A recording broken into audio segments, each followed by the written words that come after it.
Hi student, इस video में हम बात करेंगे समंजन क्षमता की यानी पावर ऑफ अकोमोडेटिंग की। समंजन क्षमता क्या होता है? हमारी जो नेत्र होती है, नेत्र के अंदर लेंस होता है। लेंस मांसपेशियों द्वारा टिका रहता है। लेंस मांसपेशियों द्वारा टिका रहता है। अब इन मांसपेशियों के द्वारा जो मांसपेशियां होती है, इन मांसपेशियों के द्वारा जो लेंस की फोकस दूरी में बदलाव होता है, लेंस की जो फोकस दूरी में बदलाव होता है उसे ही हम समंजन क्षमता कहते हैं। यानी जो नेत्र के अंदर जो लेंस है वो काफ़ी लचीला होता है। तो हम इस की परिभाषा को इस प्रकार लिख सकते हैं, लेंस के लचीलेपन गुण व्यवहार को ही समंजन क्षमता कहते हैं। या फिर ऐसे भी लिख सकते हैं कि नेत्र की मांसपेशियों के द्वारा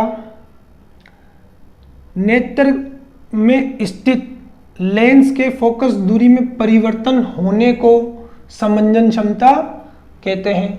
तो समंजन क्षमता तो क्लियर हुआ। उसके बाद हम सीखेंगे निकट बिंदु किसे कहते हैं और दूर बिंदु किसे कहते हैं। इसके लिए हम देखेंगे, ये हमारी नेत्र हुई।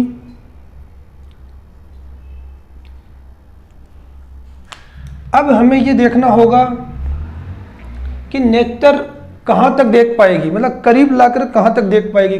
कोई भी प्रकार की बुक है या किसी भी प्रकार का कुछ प्रिंट लिखा हुआ है, उस प्रिंट में हम स्केल के अंदर मेजर करेंगे, मापेंगे कि 25 सेंटीमीटर 25 सेंटीमीटर से पास लाएंगे तो थोड़ा धुंधला दिखाई देने लगेगा, और 25 सेंटीमीटर पर विजन क्लियर होता है और क्लियर दिखाई देता है एक स्वस्थ मनुष्य के लिए। तो स्वस्थ मनुष्य का जो निकट बिंदु होता है वो 25 सेंटीमीटर होता है।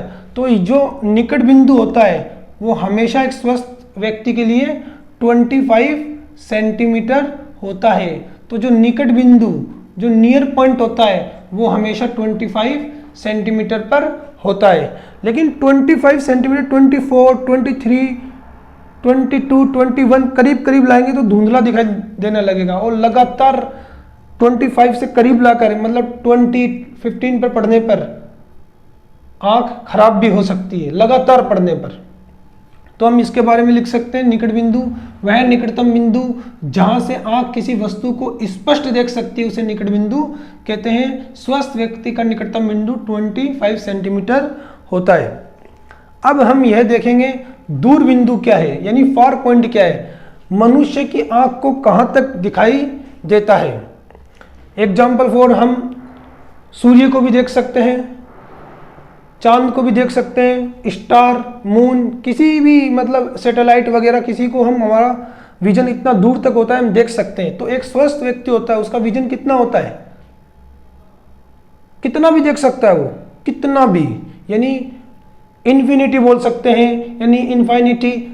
नेत्र का दूर बिंदु इन्फाइनिटी यानी अनंत पर होता है, कितना भी दूर तक हम उसे देख सकते हैं। तो दूर बिंदु फार पॉइंट होता है नेत्र से वह अधिकतम दूर बिंदु जहां तक वस्तु को स्पष्ट देखा जा सकता है उसे क्या कहते हैं, दूर बिंदु कहते हैं। नेत्र का दूर बिंदु कहां तक होता है, इन्फाइनिटी यानी अनंत तक होता है, अनंत तक दूर बिंदु होता है।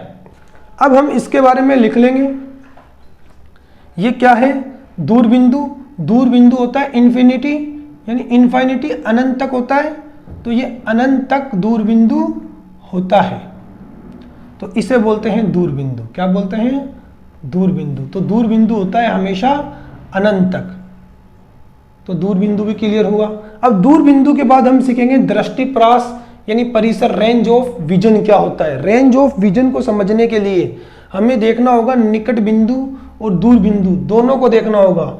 तो दोनों के बीच का जो डिस्टेंस है, जो दोनों के बीच की दूरी है, यानी निकट बिंदु और दूर बिंदु जो दोनों के बीच की दूरी है उसे क्या कहते हैं, रेंज ऑफ विजन, यानी दृष्टि परास कहते हैं। दृष्टि परास या परिसर कहते हैं, रेंज ऑफ विजन कहते हैं। तो 25 सेंटीमीटर से लेकर अनंत तक के बीच की दूरी क्या कहलाती है, दृष्टिप्रास कहलाती है। इसकी परिभाषा लिखना है, निकट बिंदु से निकट बिंदु व दूर बिंदु के बीच की दूरी को दृष्टि प्रास कहते हैं। ये निकट बिंदु है और ये दूर बिंदु है, यानी ये निकट बिंदु हो गया, ये दूर बिंदु हो गया। इन दोनों का जो बीच का जो डिस्टेंस रहेगा उसे रेंज ऑफ विजन यानी दृष्टि प्रास कहते हैं।